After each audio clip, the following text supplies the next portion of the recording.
Hello everyone. Let us continue discussing about how to construct an achievement test. So far we have seen how to construct or how to prepare a blueprint for a test and how to assign weightages to the content objective in the form of questions as well as the difficulty level. Moving ahead, the fourth step, which is one of the major steps in the preparation of or construction of an achievement test, is writing of items. By the term items, I mean the questions that will be asked in a test. For example, the paper setter write items according to the blueprint and not the vice versa. Because you need to prepare the blueprint first, and based on the blueprint you will have to write the items. Take each cell of the blueprint and draft an item taking care of all dimensions.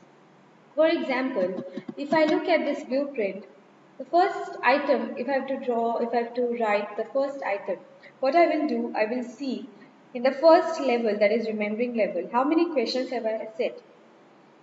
So I have 4 questions here, so I need to set 4 questions for 2 marks. That means each question will have half a mark, and these questions are of objective type. So I need to frame 4 questions of objective type and assign half mark to each. So likewise, we have to decide by looking at or taking each cell and drafting an item.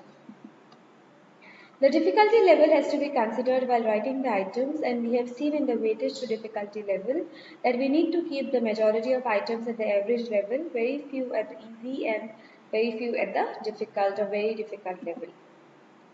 It should also be it should also check whether all the questions included can be answered within the time allotted. So when we allot a maximum time, we should see that whether these questions can be answered or not, whether we are giving less time or more time. The time should be sufficient for the students to write the answers. It is also advisable to arrange the questions in the order of the difficulty level. So we don't keep difficult questions at the beginning. Always start with easy questions and then average and then you can go to the difficult questions. It is desirable to prepare more questions than the requirement of the cells of the blueprint because you can choose from them, which we also call a question bank. So you can prepare for a few more questions which are required for the given test so that you can choose from the questions and accordingly allot them based on the blueprint. Now, what are the ways by which we can improve the question paper? Now, if I have to set the question paper, if I have to construct an achievement test, we need to also understand what are the ways by which we can improve the way we would administer it. First one is, the first question that you need to ask yourself is that, does each item measure an important learning outcome included in the blueprint or not? Whether the question that you have posed in the question paper, whether it is assessing any learning outcome or not, whether you will understand about the understanding of the child based on the answer that the student will write or not. Whether each item does present a clearly formulated task, whether the item is the question is posed clearly, whether there is any ambiguity in it. So, as far as possible, make the question as unambiguous as possible. There should be less amount of confusion in that, and the question should be very clear. Is the item stated in clear and simple language? Avoid using difficult terms or hi-fi English and keep it simple so that the expected response is reached to the students. Is the item free from extraneous clues? Sometimes when we write or when we frame an item for objective type of a question, at the end of the statement we might write N. Okay, so based on the word that we choose or the letter that we choose to write, the answer can be predicted. So avoid using such terms and always give an option A or N so that the person cannot guess the answer based on the objective or the multiple choices which are given under the question. So this is like how we can free the question paper from extraneous clues. Then, is the difficulty level of the item appropriate for the students to be tested? Don't set a very high level of question paper for the students of 7th, 8th, 9th standard. You need to understand their level and based on the standard in which they are, You have to frame the question paper. Avoid asking very difficult questions. Now, the next thing is arranging the test items. What are the ways by which we are supposed to arrange the test items, which are nothing but the questions? The first thing is the items should be arranged so that all items of the same types are grouped together.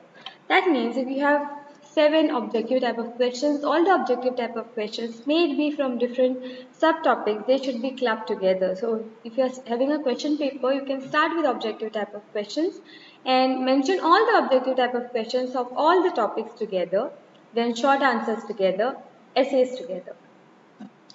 The items should be arranged in the order of increasing difficulty. So even when you have objective type of questions of higher difficulty, average and very less, very easy, you need to also arrange that each section in that manner wherein the order of increasing difficulty should be followed. It may be desirable to group together items which measure the same learning outcome of the same subject matter. So if you have questions which are related to some common subject matter, it is also advisable to put them together. Now you can have several sections in the paper which can be an objective type section, section B which can be of short answer, and the third one that is of essay type. Now what are the instructions that we need to give to the examinees? The directions or for an achievement test should be simple and concise and get information concerning each of the following. So your test should get information of these following things.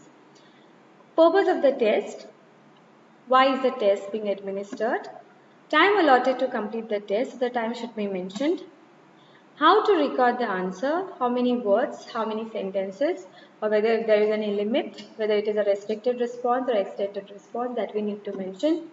Marks allotted for each question are also for each sections of the test. You can have to allot marks for every question that is asked at the end of the question. So these are the instructions which you can give to the examinees. And types of questions. For example, the question paper comprises of 5 questions of 13 marks each. So if you have 5 questions of 13 marks each, you need to also tell them certain instructions. For example, all questions are compulsory, that they need to answer all the questions, and maybe you can go like this, that there is no overall choice. However, internal choice has been provided. Begin each question on a fresh page and figures to the right indicate full marks. So these are the basic suggestions or instructions that you can start your question paper with. Then the question can be in this way, like select the most correct alternative from those given below each statement and write the completed statement. So these are the different types of questions that you can ask your students. Observe the correlation in the first pair and complete the second pair. Maybe answer the following questions. Draw a neat label diagram to show the germination of pollen grain on stigma and label. Give a point of difference between unisexual flower and bisexual flower. Attempt the following and questions like what is. So these are the different types, or you can frame or construct the questions in your own way, or you can also refer to these types and develop or construct an achievement test. And this writing of items is an essential part, equally important as that of blueprint. Now, once you have written the items, there is something called a scoring key and a marking scheme. Now you have already administered the test, and now you have all the answer papers or answer sheets with you. So from here, the work of scoring key or marking scheme begins. So how do we prepare a scoring key or marking scheme? So in the case of objective type items where the answers are in the form of some letters or the symbol, a scoring key is prepared. So we need to remember that when the answers are specific, which will be in case of objective type of questions, we prepare a scoring key. Now scoring key will have 3 columns. First column will be labeled as question number, second will be labeled as answer, and the third as marks. So question number, that is the first column, will have all the numbers of the question. If you have 1A, 1B, 1, 2, 1, 2, 3, 2, 4, 2, 4, 1, that way you have to mention it here. And the answer of that objective question and the mark for each correct answer. Then another concept apart from scoring key, as we have seen that scoring key is for objective type of questions, Marking scheme is something which is used for short answer and essay type questions. So in the case of short answer and essay type questions, the marking scheme is prepared. And in preparing marking scheme, the examiner has to list out the value points to be credited and fix up the mark to be given to each value point. So here we also point out for which point how many marks are to be given. It will look like this. It will have 4 columns. One is question number, second is value points, third is marks, and fourth is total marks. So for question number 1, you will write 4 value points or 4 points that you expect the students to write, and the marks that you would like to allot for each point, and the total marks that the students will receive if all the value points which are mentioned in the marking scheme are seen in the answer sheet. Likewise, you have to do for all the questions that you have asked. And the last but not the least and the most important part of construction of achievement test is preparation of question-wise analysis. So we have seen how to prepare a scoring key, marking scheme, and now let us see how to prepare question-wise analysis. So it is this is the last part of your test wherein you will have a table which will have around set 8 columns. The first one is question number, content, objectives, specification, form of questions, difficulty level, marks and estimated time, which can be written in minutes. Now if you go to see here, it has all the weightages. To start with, it has weightage to content, that means the content or the topics which are covered in the test, the objectives which each topic refers to, then the specifications which are a part of our lesson planning or objectives for a given unit, then the form of question which is another weightage that we discussed, then difficulty level, then marks and estimated time. So to start with, say suppose question number 1 refers to a particular topic like respiration. So I will write for the topic of respiration, in which level is the question asked, whether the question is asked at remembering or understanding. So I know that the question is related to remembering, so I will write here remembering. Then the specification. What do you expect the student to do when this question they will face? You expect the students to recall. What kind of a question it is? It is an objective type of a question. So it is under remembering level and the type of question is objective type. Then the difficulty level is easy and the marks that you allotted for that particular question is half.